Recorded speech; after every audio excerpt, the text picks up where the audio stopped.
Hello നമസ്കാരം. Insight 360 എല്ലാവർക്കും സ്വാഗതം. നാഷണൽ ഇൻകം മെറിറ്റ് സ്കോളർഷിപ്പ് ഇതിന്റെ ഡീറ്റെയിൽസ് ആയിട്ടാണ് ഞാൻ പറഞ്ഞിരിക്കുന്നത്. ഇന്ത്യൻ കേന്ദ്ര വിദ്യാഭ്യാസ മന്ത്രാലയത്തിന് കീഴിലുള്ള department of school educational literacy 2008 ആരംഭിച്ച ഒരു പദ്ധതിയാണ് NMMS. 8ാം ക്ലാസ്സിന് ശേഷം കുട്ടികൾ പഠനം നിർത്തുന്നത് തടയാനും അതുപോലെ തന്നെ സെക്കൻഡറി തലത്തിൽ അതായത് 9ാം ക്ലാസ് മുതൽ 12ാം ക്ലാസ് വരെയുള്ള സ്കൂൾ വിദ്യാഭ്യാസം പ്രോത്സാഹിപ്പിക്കുകയുമാണ് ഈ സ്കോളർഷിപ്പിന്റെ പ്രധാന ലക്ഷ്യം തന്നെ.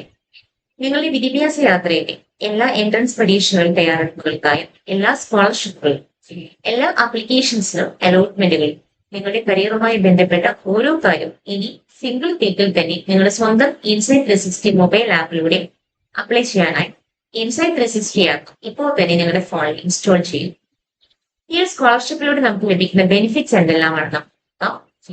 പെർ ഇയർ 12,000 rupees ആണ് നമുക്ക് ലഭിക്കുക. പ്രതിമാസം 1,000 രൂപ വെച്ചിട്ടാണ് സ്കോളർഷിപ്പിന്റെ എമൗണ്ട് നമുക്ക് ലഭിക്കുന്നത്. 9ാം ക്ലാസ് മുതൽ 12ാം ക്ലാസ് വരെയുള്ള അതായത് 4 വർഷത്തേക്കാണ് ഈ സ്കോളർഷിപ്പിന്റെ തുക നമുക്ക് ലഭിക്കുക. വിദ്യാർത്ഥികളുടെ ബാങ്ക് അക്കൗണ്ടിലേക്ക് നേരിട്ടായിരിക്കും ഇതിന്റെ ക്യാഷ് ട്രാൻസ്ഫർ ചെയ്യുന്നത്. അതുപോലെ തന്നെ NMMS പരീക്ഷ എഴുതാനുള്ള യോഗ്യത എന്താണെന്ന് നോക്കാം. സ്കോളർഷിപ്പ് ലഭിക്കുന്നതിനായി വിദ്യാർത്ഥികൾ 8ാം ക്ലാസ്സിൽ പഠിക്കുമ്പോൾ സംസ്ഥാന തലത്തിൽ നടത്തുന്ന NMMS പരീക്ഷയിൽ യോഗ്യത നേടിയിട്ടുണ്ടായിരിക്കും. അവരുടെ വിദ്യാഭ്യാസ യോഗ്യത നിലവിലെ 8ാം ക്ലാസ്സിൽ പഠിക്കുന്ന വിദ്യാർത്ഥി ആയിരിക്കണം എന്നുള്ളത് മസ്റ്റാണ്. അതുപോലെ തന്നെ സർക്കാരിന്റെ സഹായമുള്ള അല്ലെങ്കിൽ സർക്കാർ സ്കൂളുകളിൽ അല്ലെങ്കിൽ തദ്ദേശ സ്ഥാപനങ്ങളുടെ കീഴിലുള്ള സ്കൂളുകളിൽ പഠിക്കുന്ന കുട്ടികളായിരിക്കും. അതുപോലെ തന്നെ വിദ്യാർത്ഥിയുടെ രക്ഷാകർത്താക്കളുടെ വാർഷിക വരുമാനം 3.5 ലക്ഷത്തിന് കൂടാനായിട്ട് പാടുള്ളതല്ല. 7ാം ക്ലാസ് പരീക്ഷയിൽ 55% മാർക്ക് അതിന് തുല്യമായ ഗ്രേഡോ കുട്ടികൾ നേടിയിട്ടുണ്ടായിരിക്കണം. SC/ST വിദ്യാർത്ഥികളാണെങ്കിൽ 50% മാർക്ക് മതിയായിരിക്കും. സ്വകാര്യ സ്കൂളുകൾ അല്ലെങ്കിൽ കേന്ദ്രീയ വിദ്യാലയങ്ങൾ, ജവഹർ നവോദയ വിദ്യാലയങ്ങൾ, സർക്കാർ നടത്തുന്ന റെസിഡൻഷ്യൽ സ്കൂളുകൾ എന്നിവിടങ്ങളിലെ വിദ്യാർത്ഥികൾക്ക് ഈ സ്കോളർഷിപ്പിന് അപ്ലൈ ചെയ്യാനായി യോഗ്യരല്ല. അതുപോലെ തന്നെ ഈ എക്സാംസിന്റെ തെരഞ്ഞെടുപ്പ് എങ്ങനെയാണെന്ന് നമുക്ക് നോക്കാം. സംസ്ഥാന തലത്തിൽ നടത്തുന്ന NMMS പരീക്ഷ വഴിയാണ് വിദ്യാർത്ഥികളെ തെരഞ്ഞെടുക്കുന്നത്. ഈ പരീക്ഷയ്ക്ക് 2 ഭാഗങ്ങളുണ്ട് മെയിൻലി.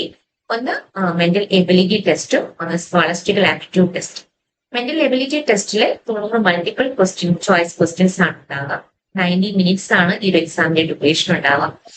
40% മാർക്ക് നമ്മൾ ഇതിനുള്ള ക്വാളിഫൈ ആയിരിക്കണം. SC/ST ഫിസിക്കൽ ഹാൻഡികാപ്ഡ് ആയിട്ടുള്ള കാൻഡിഡേറ്റ്സിനാണെങ്കിൽ 32% മാർക്കാണ് അവരുടെ യോഗ്യതാ മാർക്കായിട്ട് നേടേണ്ടതായിട്ടുണ്ട്. അതുപോലെ തന്നെ സ്കോളസ്റ്റിക്കൽ ആപ്റ്റിറ്റ്യൂഡ് ടെസ്റ്റിലാണെങ്കിൽ ഇതുപോലെ തന്നെ 90 മൾട്ടിപ്പിൾ ചോയ്സ് ക്വസ്റ്റ്യൻസ് ആണ് ഉണ്ടായിരിക്കാം. 90 മിനിറ്റ്സ് ആണ് ഡ്യൂറേഷൻ. 40% മാർക്ക് ക്വാളിഫൈ ആയിരിക്കണം. SC/ST ഫിസിക്കൽ ഹാൻഡികാപ്ഡ് ആയിട്ടുള്ള ആളുകൾക്കാണെങ്കിൽ 32% ആണ് ഉണ്ടാകും. അങ്ങനെ ടോട്ടൽ 150 ചോദ്യങ്ങളാണ് നമുക്ക് ഈ ഒരു എക്സാംസിനായിട്ട് ഉണ്ടാവാം.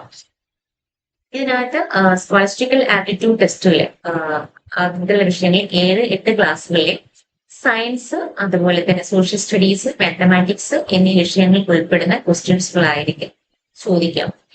സ്കോളർഷിപ്പ് നമുക്ക് നിലനിർത്താനായിട്ട് അതായത് കണ്ടിന്യൂ ചെയ്ത് പോകാനായിട്ടുള്ള എന്തൊക്കെ കാര്യങ്ങളാണ് ചെയ്യുന്നത്. ഒരു വിദ്യാർത്ഥി NMMS സ്കോളർഷിപ്പിന് അർഹത ലഭിച്ചാൽ അത് 12ാം ക്ലാസ് വരെ നമുക്ക് തുടർച്ചയായി ലഭിക്കാൻ താഴെ പറയുന്ന കാര്യങ്ങൾ നമ്മൾ പാലിക്കേണ്ടതായിട്ടുണ്ട്.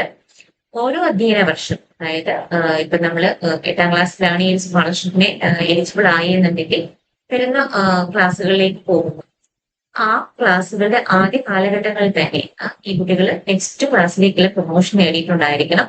അതുപോലെ തന്നെ 10ാം ക്ലാസ്സിലെ മാർക്ക് 10ാം ക്ലാസ് ബോർഡ് പരീക്ഷ കുറഞ്ഞത് 60% മാർക്ക് നേടിയിട്ടുണ്ടായിരിക്കണം. SC/ST വിദ്യാർത്ഥികൾക്ക് 55% മാർക്ക് നേടിയാലും മതി. അതുപോലെ തന്നെ നാഷണൽ സ്കോളർഷിപ്പ് പോർട്ടിൽ ഇവർ പുതുക്കിയിട്ടുണ്ടായിരിക്കും. എല്ലാ വർഷവും നാഷണൽ സ്കോളർഷിപ്പ് പോർട്ട് NSP വഴി കൃത്യസമയത്ത് അപേക്ഷകളെ റിന്യൂവൽ ചെയ്തിട്ടുണ്ടായിരിക്കണം. എങ്ങനെയാണ് അപേക്ഷിക്കേണ്ടത്, ആവശ്യമായ രേഖകൾ എന്തൊക്കെയാണ് എന്നിങ്ങനെയുള്ള എല്ലാ കാര്യങ്ങളും എല്ലാ ന്യൂ അപ്ഡേഷൻസുമായിട്ട് ഇൻസൈറ്റ് 360 ചാനൽ സബ്സ്ക്രൈബ് ചെയ്യുകയും പേജ് ഫോളോ ചെയ്യുകയും ചെയ്യുക. നാഷണൽ സ്കോളർഷിപ്പ് പോർട്ടലിലെ പരീക്ഷയിൽ യോഗ്യത നേടുന്ന വിദ്യാർത്ഥികൾ സ്കോളർഷിപ്പ് തുക ലഭിക്കുന്നതിനായി പിന്നീട് ഒരു സസ്പീഷ്യസ് ലിങ്ക് റിമൂവ് എന്ന പോർട്ടൽ വഴി അപേക്ഷ സമർപ്പിക്കുകയും ഓരോ വർഷവും അത് പുതുക്കുകയും ചെയ്യാം. ഇതിനാവശ്യമായ രേഖകൾ എന്ന് പറയുന്നത് ആധാർ കാർഡ്, അതുപോലെ തന്നെ വരുമാന സർട്ടിഫിക്കറ്റ്, ജനന തീയതി സർട്ടിഫിക്കറ്റ്, അതുപോലെ 7ാം ക്ലാസ്സിലെ മാർക്ക് ലിസ്റ്റ്, ബാങ്ക് അക്കൗണ്ടിന്റെ ഡീറ്റെയിൽസുകൾ, ഇത്രയും ഡീറ്റെയിൽസുകളാണ് നിങ്ങൾക്ക് സബ്മിറ്റ് ചെയ്യേണ്ടത്. കേരളത്തിലെ NMMS പരീക്ഷയുമായി ബന്ധപ്പെട്ട തീയതികൾ ഈ വർഷത്തെ ഒക്ടോബർ 13ാം തീയതി മുതൽ നമുക്ക് ഇതിന്റെ അപ്ലിക്കേഷൻ സ്റ്റാർട്ട് ചെയ്ത് തുടങ്ങി. അപേക്ഷിക്കാനുള്ള അവസാന തീയതി എന്ന് പറയുന്നത് ഒക്ടോബർ 27ാം തീയതി വരെയാണ്. ഡിസംബർ 30ാം തീയതിയാണ് നമുക്ക് ഇതിനൊരു എക്സാം ഡേറ്റ് വരുന്നത്.